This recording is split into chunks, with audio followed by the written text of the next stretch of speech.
शरीर में, इसी जीवन में जो व्यक्ति काम, क्रोध, लोभ, मोह, अहंकार के वेग को मारने में सफल हो जाता है, वो व्यक्ति संसार सागर से मुक्त हो जाता है। लेकिन आपके भीतर में अभी काम के विकार भी हैं, आपके भीतर में अभी लोभ के विकार भी हैं, आपके भीतर में अभी अहंकार के विकार भी हैं। साधना तो इसको है, साधना तो इसके लिए करना है कि आपके भीतर से काम के विकार कैसे खत्म हो, आपके भीतर से लोभ के विकार कैसे खत्म हो। साधना इसके लिए नहीं करना है कि आपके भीतर में ज्योति को देखना है, तारा को देखना है, चंद्रमा को देखना है, मृदंग की आवाज सुननी है। इसके लिए साधना नहीं है। साधना है किसके लिए? जिसके विषय में आप, चाहे वो निर्वितर्क समाधि हो, निर्विचार समाधि हो, सवितर्क समाधि हो, निर्वितर्क समाधि हो। योग दर्शन में जो 4 भेद किए हैं समाधि के, वो 4 भेद महर्षियों ने जो किया है, वो किसके लिए किया है? कि आपके भीतर में जो विकार है, आपकी जो अवस्था है, क्षिप्त अवस्था, विक्षिप्त अवस्था, मूढ़ अवस्था, इन अवस्थाओं को पार करके आपकी चेतना निरुद्ध अवस्था में पहुंच जाए। जिस अवस्था में आपके भीतर में कोई विकार नहीं बचे, उस अवस्था को आप उपलब्ध हो जाए, यही साधना का नाम है, यही शांति का नाम है। उसके लिए आपको यत्न करना पड़ेगा। उस अवस्था में आप पहुंचेंगे कैसे? उसके लिए मार्ग क्या है? कहा कि अभ्यास वैरागाभ्याम तन निरोध। 2 मार्ग हैं, एक अभ्यास और वैराग्य।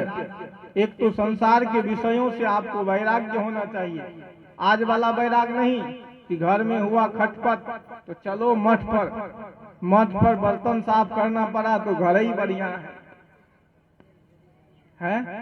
आज वाला वैराग यही होता है, 2 दिन वाला, कि चल बाबाजी साधु महात्मा का जीवन ही बढ़िया है, चलते हैं साधना करने के लिए। पत्नी से लड़ाई हो गया, बेटे से लड़ाई हो गया, तो उठाए कमंडल चल गए मठ पर। अब मठ पे अपने से भोजन बनाना पड़ा, तपेली रगड़ना पड़ा, साफ करना पड़ा। तो कहा इस जिंदगी से बढ़िया तो घरे में ठीक थे, कम से कम 1 शाम तो भोजन मिलता था। यहाँ तो बड़ा झंझट है। इस वैराग से मुक्ति नहीं होगी, इस वैराग से कल्याण नहीं होगा। वैराग्य कैसा चाहिए? निरंतर दृढ़ वैराग। विषय वितृष्णस्य वशीकार संज्ञा वैराग्यम। महर्षि ने कहा कि संसार के विषयों के प्रति बिल्कुल आपके भीतर में वैराग्य का भाव हो, विषयों के प्रति आपके अंदर कोई आसक्ति नहीं हो। जब आपके भीतर में कोई तृष्णा, कोई आसक्ति, कोई विषयों के प्रति आसक्ति नहीं होगी, उस अवस्था को जब आप प्राप्त कर लोगे तो आप वैराग्य पुरुष हैं। जब भीतर में कोई भी कामना नहीं हो, मुक्ति है क्या? भजन है क्या? भक्ति क्या है? कामना विश्वंगः। दर्शनों में आया कि कामनाओं का अंत हो जाना, यही तो भक्ति है। विमोक, विचार, विमोक क्या है? कामनाओं का अंत हो जाना। और आपके भीतर में अगर कामना है, आपके भीतर में अगर चाहना है, आपके भीतर में अगर आसक्ति है, तो आपकी मुक्ति नहीं हो सकती।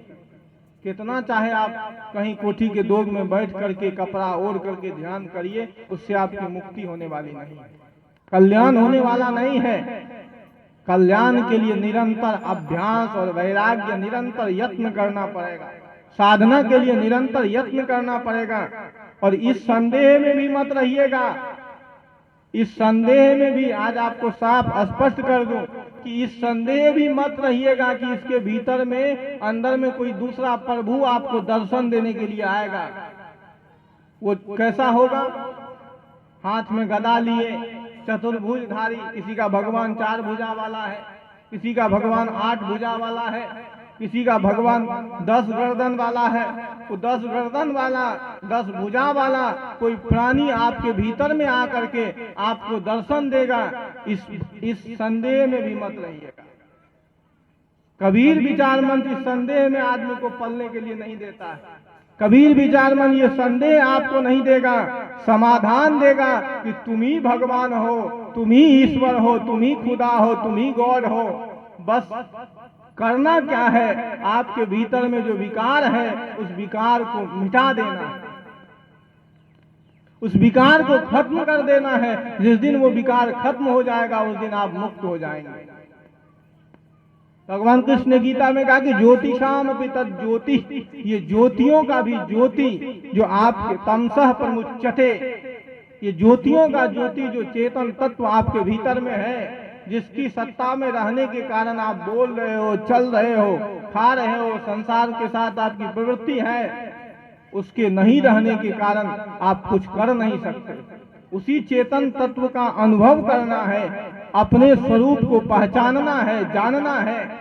एक छोटी सी घटना कह करके मैं अपनी बातों को विराम दूंगा। एक व्यापारी था ऊंट का व्यापार करता था राजस्थान में। राजस्थान में आप चले जाइए तो वहां ऊंट के व्यापारी मिलेंगे, क्योंकि वहां कुछ है ही नहीं, सब लोग ऊंट पर ही लाद करके सामान ले जाता है। तो ऊंट का व्यापारी था वो राजस्थान का। उसने जब वो मरने लगा, उसकी अंतिम अवस्था आ गई, तो उसने वसीयत बनाया। जैसे आजकल लोग वसीयत बना करके रख देते हैं कि मरने से पहले कि इस जमीन का हिस्सा इसको मिलेगा, इसको, क्योंकि लड़ाई झगड़ा बाद में बहुत होती है जमीन के लिए। इसी के लिए तो आदमी, संपत्ति के लिए ही तो आदमी लड़ता है, झगड़ता है, ये संपत्ति हमारी है, ये संपत्ति हमारी है। उस व्यापारी ने मरते समय अपने संपत्ति का बंटवारा किया। बंटवारा में उस जीवन भर की उसकी कुल पूंजी, कुल कमाई 19 ऊंट उसने कमाए थे। उसने जो वसीयतनामा बनाया उसमें यह लिखा कि आधा ऊंट बेटे को। अब 19 का आधा कितना होगा है? कहा आधा ऊंट बेटे को और चौथाई भाग बेटी को और 5वां हिस्सा नौकर को। बड़ा ईमानदार आदमी था, नौकर का भी हिस्सा रखा कि नौकर भी सेवा किया है। आजकल बेटा तो सेवा करता नहीं है, तो नौकर सेवा किया है, कहा कि नौकर को भी 5वां हिस्सा मिलना चाहिए। और इतना वसीयत बना करके वो संसार से विदा हो गए। अब उनके परिजनों ने उनकी लाश अर्थी को जला दिया। अब सब बैठे हैं कि इस धन का बंटवारा कैसे हो, आपस में बंटवारा करने के लिए। लेकिन ये नियम था कि काटना भी नहीं है, छाटना भी नहीं है, बांटना है। अब ऊंट को काटे कैसे? बांटना है, आधा देना है, आधा देना है तो आधा ही देना है, कम भी नहीं देना है। अब सब सभा लगी हुई है, ऊंट बट नहीं रहा है। उसी रास्ते से एक संत लोग जा रहे थे कुछ। तो जब संत लोग जा रहे थे तो एक संत देखा कि वहां भीड़ लगी हुई है। तो भीड़ के पास जब संत गए, लोगों ने उनको बुलाया, आदर के साथ बैठाया, कहा कि बाबा जी एक समस्या है। कहा क्या समस्या?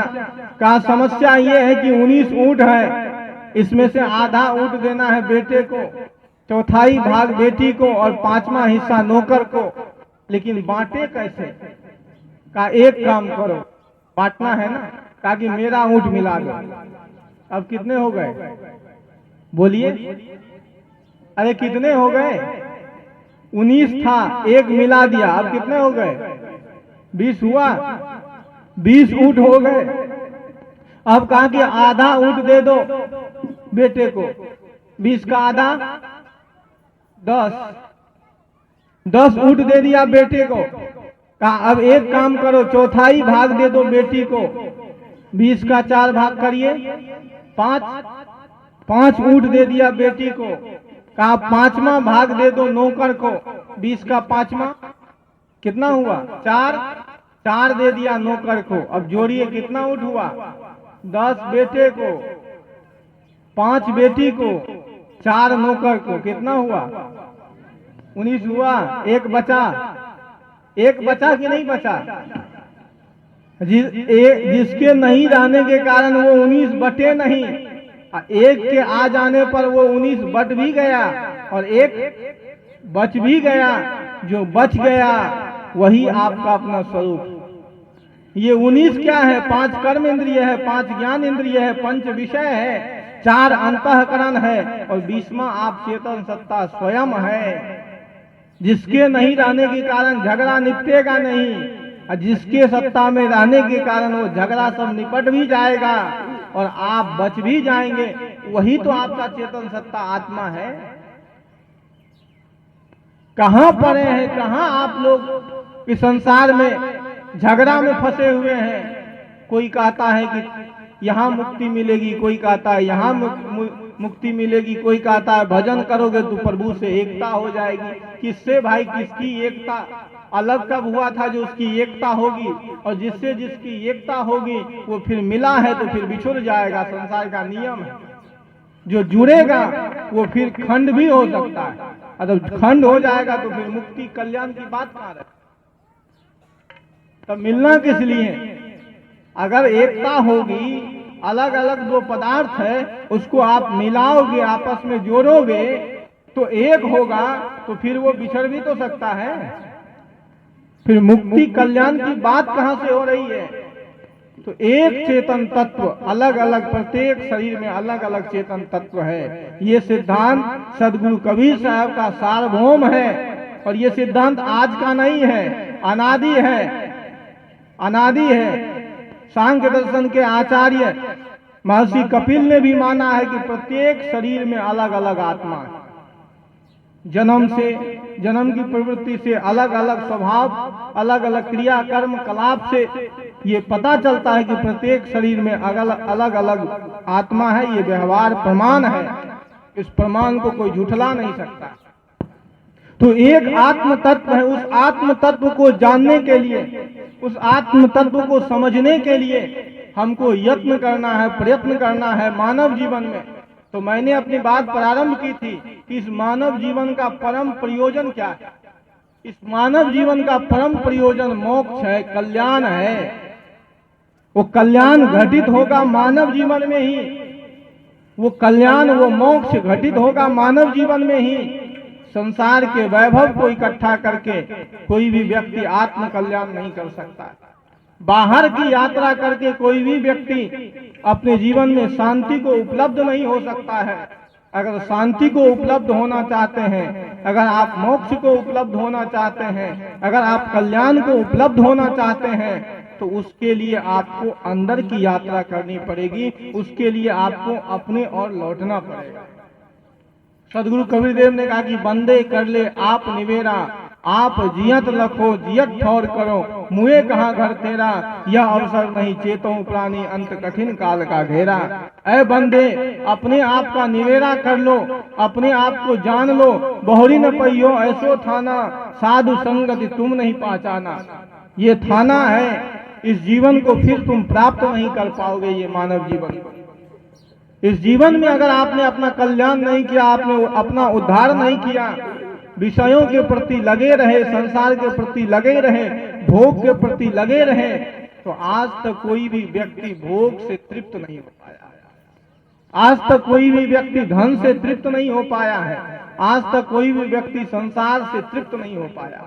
कोई एक भी व्यक्ति पकड़ के ले आइए जो आदमी कहे कि अब धन हमको नहीं चाहिए। अगर 50 लाख 50 करोड़ अरब भी बैंक बैलेंस है तब भी सोचेगा कि और हो जाए। 2-4 महल का मकान है तब भी सोचता है कि आदमी और कितना बड़ा मकान हो जाए। और कितना भी मकान बना लीजिए, कितना भी धन कमा लीजिए, लेकिन जब आप सोने जाएंगे तो वो जो 5 महल का बिल्डिंग बनाए हैं आप, उसमें से कितने कमरे आपके उपयोग के आएंगे? सभी में आप सोने जाएंगे, किसी एक में ही न जाएंगे। और उस एक कमरे का भी जो आप पलंग पर सोएंगे उसका आधा भाग ही आपके काम आएगा, आधा का उपयोग तो कोई और ही करेगा ना जी। वो भी आप पूरा उपयोग नहीं कर सकते, फिर किस लिए हाय तौबा कर रहे हो?